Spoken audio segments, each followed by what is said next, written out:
शिवपुरी जिले के बैराड़ थाना क्षेत्र अंतर्गत ग्राम ऊंची ब्रौत निवासी देवेंद्र शर्मा ने पुलिस अधीक्षक शिवपुरी को आवेदन सौंपकर अपने पिता माता दीन शर्मा और भाई कल्लू शर्मा के खिलाफ कार्रवाई की मांग की है। आवेदन में उन्होंने आरोप लगाया है कि पंचायत के माध्यम से हुए पारिवारिक बंटवारे के बावजूद उन्हें उनके हिस्से की कृषि भूमि पर खेती नहीं करने दी जा रही है और बैराड़ स्थित मकान से भी बेदखल कर दिया गया है। देवेंद्र शर्मा का कहना है कि 7 जुलाई 2026 को जब वह अपनी पत्नी के साथ ट्रैक्टर लेकर अपने हिस्से की जमीन की जुताई करने पहुंचे, तब उनके पिता और भाई ने कथित रूप से गाली गलौज की, उनकी पत्नी के साथ अभद्र व्यवहार किया और मारपीट का प्रयास किया। उन्होंने यह भी आरोप लगाया कि उनकी पत्नी के सोने चांदी के आभूषण पिता और भाई ने अपने पास रख लिए हैं तथा खेती करने, मकान में हिस्सा मांगने और रुपये वापस मांगने पर उन्हें झूठे मामलों में फंसाने और जान से मारने की धमकी दी जा रही है। देवेंद्र शर्मा के अनुसार उनकी पत्नी ने बैराड़ थाने में भी शिकायत दी थी, लेकिन अब तक न तो FIR दर्ज हुई और न ही कोई कार्रवाई की गई। उन्होंने पुलिस अधीक्षक से निष्पक्ष जांच कर कानूनी कार्रवाई करने, अपने हिस्से की भूमि पर खेती और मकान में रहने का अधिकार दिलाने तथा कथित रूप से रखे गए आभूषण वापस दिलाने की मांग की है।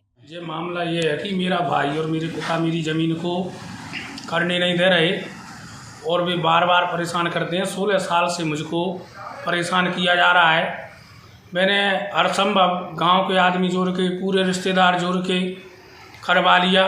1 साल करने देते हैं, दूसरी साल फिर पलट जाते हैं। फ़ोन लगा के कहते हैं कि इस ज़मीन को नहीं करेगा।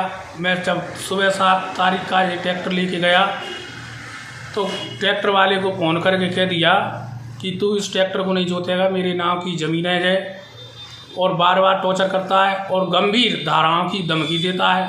कहता है तेरे बच्चों को नहीं जाने दूंगा, तेरे बच्चे न घर से उठवा दूंगा और तेरे पे जो ज़मीन है तू तेरी ससुराल में तुझे नाट मिली है वहाँ से ले, यहाँ से कोई तुझे हिस्सा नहीं मिलेगा।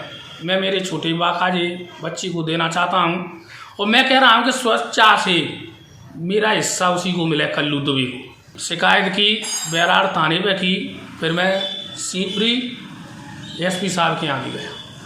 शिवपुरी से सतीश ढाकड़ की रिपोर्ट।